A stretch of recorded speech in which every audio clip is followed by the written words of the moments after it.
Welcome to my views on news. Monday's first news story is from Nairobi, Kenya, where Ethiopian federal government delegation and TPLF delegation are about to start talks, second round of talks. First round of talks held in South Africa led to signing of peace agreement around 4 days ago. Now second round of talks about to start. What is going to be discussed at this meeting in Nairobi, Kenya? Secondly, an opposition party leader from Tigrayan a few hours ago spoke about the TPLF, Tigrayan People Liberation Front, the party which signed peace agreement with federal government of Ethiopia. Mehari Yohannes, who is leader of Tigrayan Independence Party, TIP, what did he say? And thirdly, viewers, Tigrayan diaspora community is stepping up a protest demonstration in the US. 2 days ago, they blocked the main highway in Seattle, and a few hours ago, they blocked a river bridge which links Washington, D.C. with Virginia. Tigrayan diaspora is not convinced. The peace agreement signed between TPLF and Ethiopian federal government could not convince diaspora community, it seems. Firstly, viewers, Nairobi, Kenya is the venue of second round of talks between Ethiopian federal government and TPLF. Delegations have arrived in Nairobi, Kenya, where talks are about to start in coming hours reportedly. First round of talks held in South Africa. Now second round of talks going to start. This round of talks will mainly focus on disarmament because it is written in the peace agreement that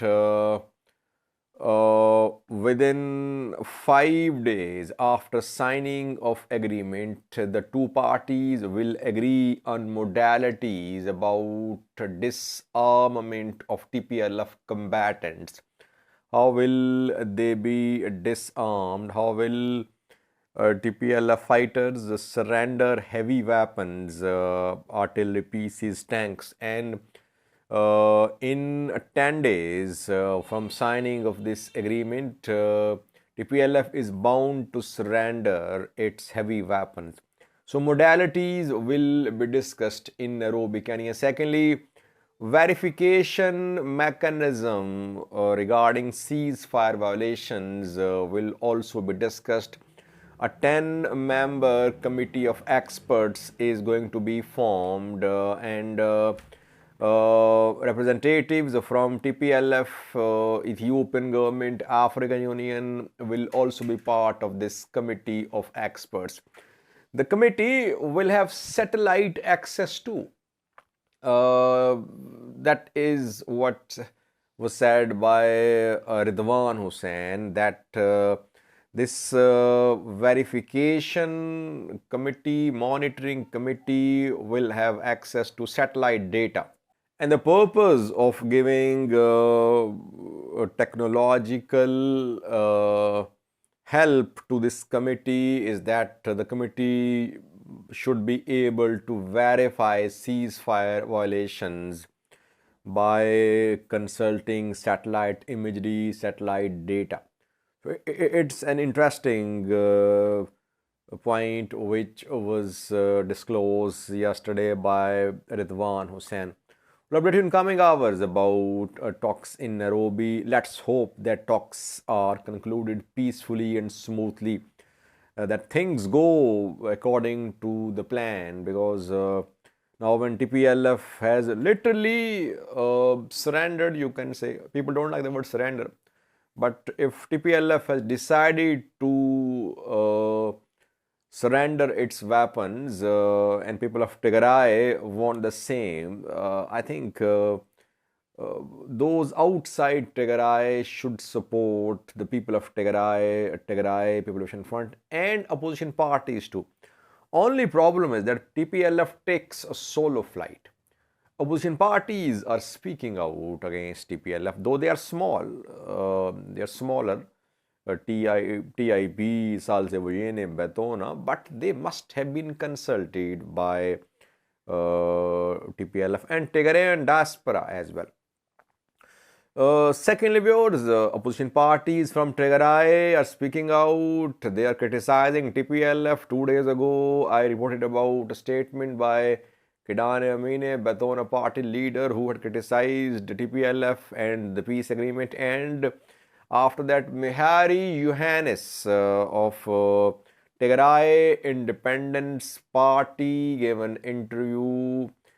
He also lashed out at the TPLF. The party is a proponent of independence of Tigray. That Tigray should be an independent country. It is stated objective aim of this party. And Mehari in his interview said that TPLF was the main obstacle to Tigray's independence, not the US. US is not the obstacle, TPLF is an obstacle. And TPLF never called for independence of Tigray since the start of this conflict. We have seen that. TPLF wants to be in Addis Ababa. This time TPLF cannot be in Addis Ababa on its own. It will be in alliance, and that is what has been agreed in the peace agreement, that after elections held in Tigray, representatives will be part of federal parliament too. That is what is being anticipated by Tigray People Liberation Front. On the other hand, opposition parties are accusing TPLF that TPLF is only working for its own political survival. By the way, Mehari and other opposition party leaders of Tigray, they fought in the battlefield. I remember in the first phase of the conflict, all these opposition party leaders, they were in the battlefield, they were fighting. They were armed as well. So they jointly fought. Opposition parties, TPLF, and Tigrayan diaspora fought as well. Not in the battlefield, but they fought on diplomatic front, on other fronts. They internationalized the conflict. They supported the narrative of Tigray Population Front about this war. Now they've been sidelined totally, and they are relentless. They won't sit silent, I think. That is what seems to be happening. TPLF is not taking them on board.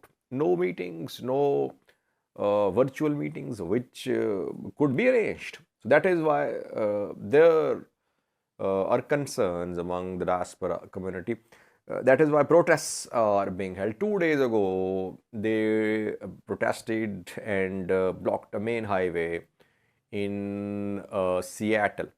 And a few hours ago, Tigrayan diaspora community in the US blocked a river bridge which links Washington DC with Virginia. I have some videos for you. Justice for Tigray was chanted by Tigray needs action. Tigray needs justice were the slogans of these diaspora community members.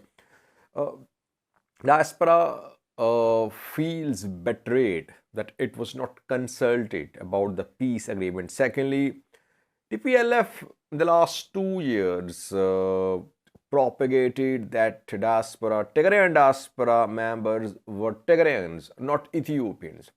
And now suddenly, just within a few days, they have become Ethiopians.